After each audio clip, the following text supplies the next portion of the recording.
अग्नि करती है कोशिश रूही को आग में जलाने की। जी हाँ दोस्तों, अब कहानी में बहुत बड़ा धमाका होने वाला है, क्योंकि गोयनका हाउस के अंदर अब हर कोई एक दूसरे पर शक करने लगा है और सबसे ज्यादा बड़ा खेल अब अग्नि खेलने वाली है।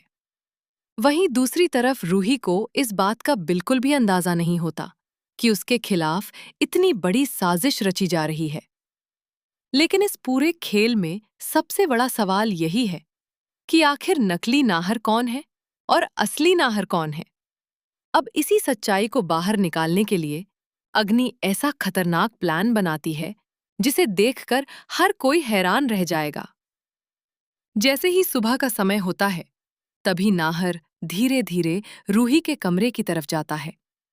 उसके हाथ में जमीन के कुछ पेपर होते हैं और उसके चेहरे पर अजीब सा गुस्सा दिखाई दे रहा होता है। रूही उस समय अपने बेटे के खिलौने समेट रही होती है। तभी नाहर उसके सामने जाकर खड़ा हो जाता है। रूही नाहर को देखकर कहती है कि क्या बात है, तुम इतने परेशान क्यों लग रहे हो। तभी नाहर अपने हाथ में रखा पेपर रूही की तरफ बढ़ाता है और कहता है कि रूही, तुम्हें इन पेपर पर साइन करना होगा, ये बहुत जरूरी है। रूही पेपर देखकर हैरान रह जाती है और कहती है कि आखिर ये कौन सा पेपर है, मैंने तो कभी तुमसे कोई सौदा नहीं किया था।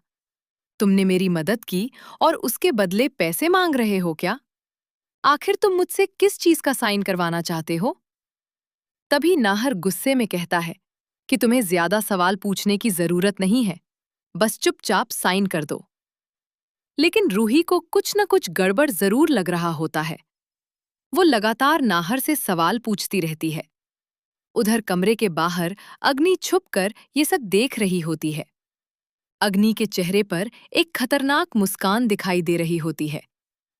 वो मन ही मन सोच रही होती है कि आज सच्चाई सामने आकर ही रहेगी। अगर ये नाहर सच में असली नाहर हुआ तो रूही को बचाने जरूर जाएगा, लेकिन अगर ये नकली हुआ तो अपनी जान बचाने के लिए पीछे हट जाएगा।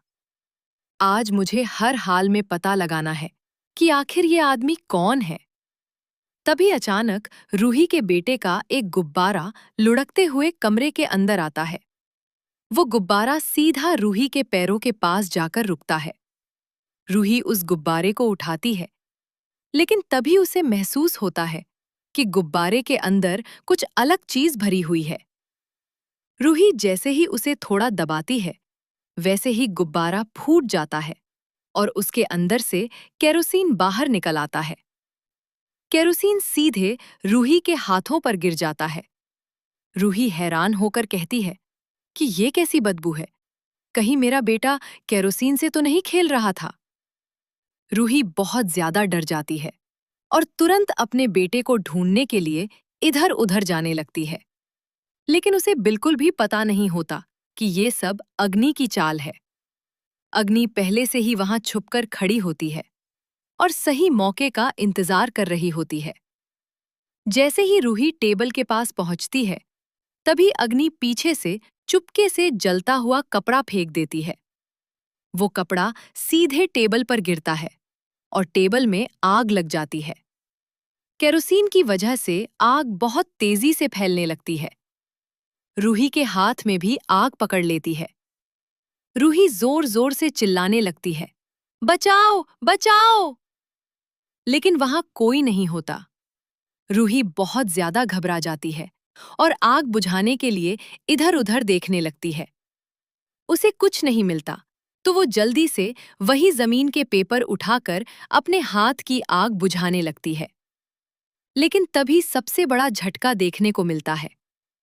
नाहर रूही की तरफ जाने के बजाय अपने जमीन के पेपर बचाने लगता है।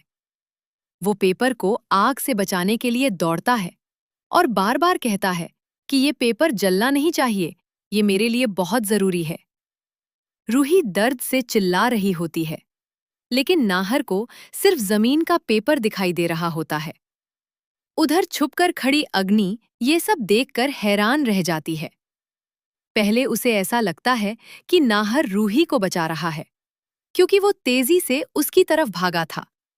लेकिन फिर अग्नि ध्यान से देखती है कि नाहर तो सिर्फ जमीन के पेपर को बचा रहा है। रूही उसके लिए बिल्कुल भी जरूरी नहीं है। तभी अग्नि सोचने लगती है कि कहीं ये सच में नकली नाहर तो नहीं है, क्योंकि असली नाहर कभी भी रूही को इस हालत में अकेला नहीं छोड़ता। रूही लगातार रो रही होती है। उसके हाथ में लगी आग धीरे धीरे बढ़ती जा रही होती है। तभी अचानक घर का दरवाजा खुलता है और राध्या अंदर आती है। राध्या जैसे ही ये नजारा देखती है, उसके होश उड़ जाते हैं।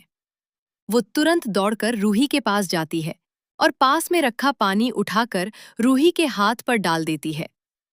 किसी तरह आग बुझती है, लेकिन रूही दर्द से रोती रहती है।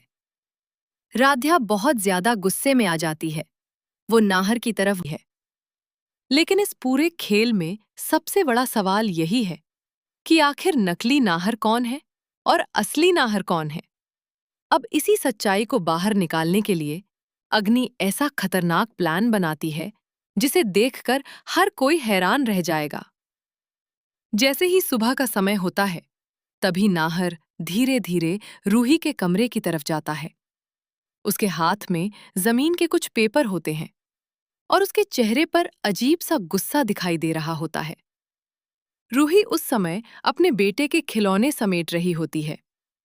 तभी नाहर उसके सामने जाकर खड़ा हो जाता है।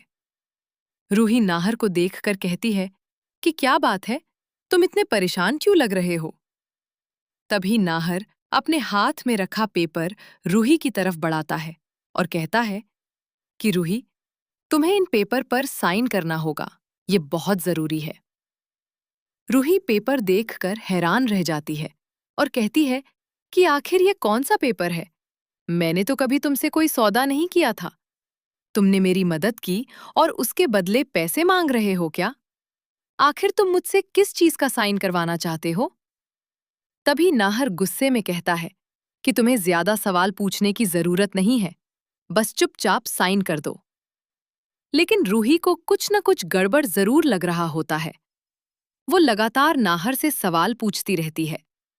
उधर कमरे के बाहर अग्नि छुपकर ये सब देख रही होती है। अग्नि के चेहरे पर एक खतरनाक मुस्कान दिखाई दे रही होती है। वो मन ही मन सोच रही होती है कि आज सच्चाई सामने आकर ही रहेगी। अगर ये नाहर सच में असली नाहर हुआ, तो रूही को बचाने जरूर जाएगा। लेकिन अगर ये नकली हुआ, तो अपनी जान बचाने के लिए पीछे हट जाएगा। आज मुझे हर हाल में पता लगाना है कि आखिर ये आदमी कौन है। तभी अचानक रूही के बेटे का एक गुब्बारा लुढ़कते हुए कमरे के अंदर आता है। वो गुब्बारा सीधा रूही के पैरों के पास जाकर रुकता है। रूही उस गुब्बारे को उठाती है, लेकिन तभी उसे महसूस होता है कि गुब्बारे के अंदर कुछ अलग चीज भरी हुई है। रूही जैसे ही उसे थोड़ा दबाती है, वैसे ही गुब्बारा फूट जाता है और उसके अंदर से केरोसिन बाहर निकल आता है। केरोसिन सीधे रूही के हाथों पर गिर जाता है। रूही हैरान होकर कहती है कि ये कैसी बदबू है? कहीं मेरा बेटा केरोसिन से तो नहीं खेल रहा था? रूही बहुत ज्यादा डर जाती है और तुरंत अपने बेटे को ढूंढने के लिए इधर-उधर जाने लगती है।